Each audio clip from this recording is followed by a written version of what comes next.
Congress party శిక్షణ తరగతులకు chief guest గా అటెండ్ అయ్యారు సీఎం రేవంత్ రెడ్డి. ఇక ముఖ్యమంత్రికి ఎమ్మెల్యేలు Rammohan Reddy, Manohar Reddy, MLC Mahender Reddy, collector Prateek Jain, SP Sneha Mehra స్వాగతం పలికారు. వికారాబాద్ అనంతగిరిలోని హరిత రిసార్ట్లో జరుగుతున్న ఈ శిక్షణ తరగతులకు ఏపీసీసీ చీఫ్ వైఎస్ షర్మిల, అదేవిధంగా పీసీసీ చీఫ్ మహేష్ కుమార్ గౌడ్ సహా మంత్రులు పొంగులేటి, అదేవిధంగా శ్రీధర్ బాబు కూడా హాజరయ్యారు. తెలంగాణతో పాటుగా ఏపీలో కొత్తగా నియమితులైన డీసీసీ అధ్యక్షులు ఈ శిక్షణ తరగతుల్లో పాల్గొన్నారు. ఇక 10 రోజుల పాటు కొత్త డీసీసీ అధ్యక్షులకు శిక్షణ తరగతులైతే కొనసాగనున్నాయి. మార్చి 2న కాంగ్రెస్ పార్టీ అగ్రనేత రాహుల్ గాంధీ హాజరయ్యే ఛాన్స్ ఉన్నట్లు చెబుతున్నారు. ఇక సీఎం టూర్ సందర్భంగా వికారాబాద్ అనంతగిరి చుట్టూ కూడా పోలీసులు భారీ బందోబస్తును ఏర్పాటు చేశారు. కాంగ్రెస్ పార్టీ శిక్షణ తరగతులకు చీఫ్ గెస్ట్ గా అటెండ్ అయ్యారు సీఎం రేవంత్ రెడ్డి. ముఖ్యమంత్రికి ఎమ్మెల్యేలు Rammohan Reddy, Manohar Reddy, MLC Mahender Reddy, collector Prateek Jain, SP Sneha Mehra స్వాగతం పలికారు. వికారాబాద్ అనంతగిరిలోని హరిత రిసార్ట్లో జరుగుతున్న ఈ శిక్షణ తరగతులకు APCC chief YS Sharmila, PCC chief Mahesh Kumar Goud సహా మంత్రులు పొంగులేటి, శ్రీధర్ బాబు హాజరయ్యారు.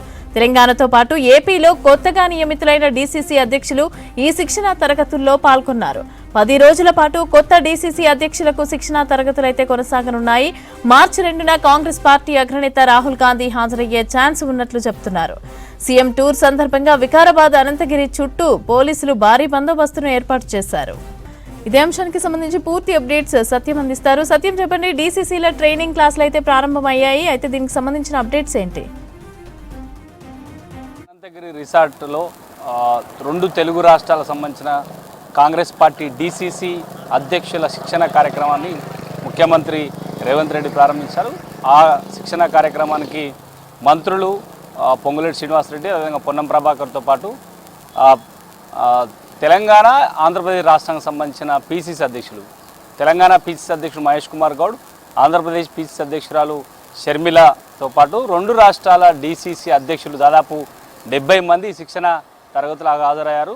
ఈ రోజు నుంచి 10 రోజుల పాటు శిక్షణ తరగతులు అనంతగిరి రిసార్ట్లోనే జరుగుతాయి. అయితే ఈ 10 రోజుల్లో పార్టీ సంస్థాగత నిర్మాణం పైన ఎలాంటి నిర్మాణం తీసుకోవాలి, ప్రజల్లో ఉన్న సమస్యలు, అంటే తెలంగాణలో పార్టీ అధికారంలో ఉంది, అయితే ఆంధ్రప్రదేశ్లో ప్రతిపక్షంలో ఉన్న కాంగ్రెస్ పార్టీ బలోపేతం కావాలంటే పార్టీ సంస్థాగతంగా ఏ విధంగా నిర్మాణం చేయాలనే విషయంపై ఏఐసీసీ ఇచ్చిన మార్గదర్శక ప్రకారం, అధిష్టానం ఇచ్చిన దిశానిర్దేశం ప్రకారం రాష్ట్రంలోని కీలక నేతలంతా కూడా ఈ శిక్షణ తరగతులకు హాజరై డీసీసీ ప్రెసిడెంట్ల పాత్ర ఏ విధంగా ఉండబోతుంది, జిల్లా కమిటీలు ఏ విధంగా ఏర్పాటు చేయాలి, బూత్ స్థాయి నుంచి జిల్లా వరకు పార్టీ నిర్మాణం ఏ విధంగా ఉండాలనే అంశంపై శిక్షణ తరగతులు ప్రధానంగా చర్చించే అవకాశం ఉంది. ప్రతిరోజు 2 సెషన్లు ఉంటాయి. ఒకటి ఉదయం నుంచి మధ్యాహ్నం వరకు, మధ్యాహ్నం నుంచి 2 గంటల పాటు బ్రేక్ ఇచ్చి ఆ తర్వాత ఈవినింగ్ సెషన్ 10 రోజులు 10 గ్రామాల్లో పర్యటించాలనే ఒక ప్రతిపాదన ఉన్నట్టుగా కూడా తెలుస్తుంది. అయితే ఏఐసీసీ ఇప్పటికీ భవిష్యత్తులో డీసీసీలు అత్యంత కీలకం కాబోతారు, డీసీసీలే పూర్తి నిర్ణయం తీసుకుంటారనే విషయం ఇప్పటికే ఏఐసీసీ నిర్ణయం తీసుకున్న నేపథ్యంలో డీసీసీలు ఏ విధంగా ఉండబోతున్నారు, భవిష్యత్తులో ఏ కార్యాచరణ తీసుకోవాలి, ఎలాంటి నిర్ణయాలు తీసుకోవాలి, పార్టీ బలోపేతానికి, పార్టీ నిర్మాణానికి ఎలాంటి నిర్ణయాలు తీసుకోవాల అంశంపై కూడా ఈ శిక్షణా తరగతుల్లో ఈరోజు ముఖ్యమంత్రి రేవంత్ రెడ్డి ప్రసంగం తర్వాత పీసీసీ అధ్యక్షులు, ఆ తర్వాత అక్కడ హాజరైన మంత్రులు ప్రసంగిస్తారు. ఆ తర్వాత ఏఐసీసీ నుంచి ప్రతిరోజు ఒక కీలక నేత హాజరై ఈ డీసీసీ ప్రెసిడెంట్ల పాత్ర ఏ విధంగా ఉండబోతుంది, భవిష్యత్తులో వాళ్ళే కీలకంగా పోతారు, అంటే టికెట్లు కూడా వాళ్ళే ఫైనల్ చేసి అధిష్టానానికి లిస్ట్ ఇచ్చి వాళ్ళనే అభ్యర్థులను ఫైనల్ చేసే స్థాయిలో డీసీసీలు కీలకమవుతారని గతంలో ఏఐసీసీ అధ్యక్షుడు ఖర్గే ప్రకటించిన నేపథ్యంలో పార్టీ నిర్మాణంపైనే కీలకంగా ఏఐసీసీ దృష్టి పెట్టింది. కాబట్టి 2 రాష్ట్రాలకు సంబంధించిన డీసీసీ ప్రెసిడెంట్లకు 10 రోజుల పాటు శిక్షణా తరగతులను ప్రారంభమయ్యాయి. దాంట్లో పార్టీ నిర్మాణము, పార్టీ దిశానిర్దేశము, ప్రతిపక్షంలో ఉంటే ఏం అంటే ఆంధ్రప్రదేశ్లో డీసీసీ అధ్యక్షులు ఏం చేయాలి, ఎలాంటి ప్రజా ఉద్యమాలు చేయాలి, ఏ అంశాన్ని ఎజెండా తీసుకువెళ్ళాలనే అంశంపై దిశానిర్దేశం చేసే అవకాశం ఉంది. ఇక తెలంగాణలో పార్టీ అధికారంలో ఉంది.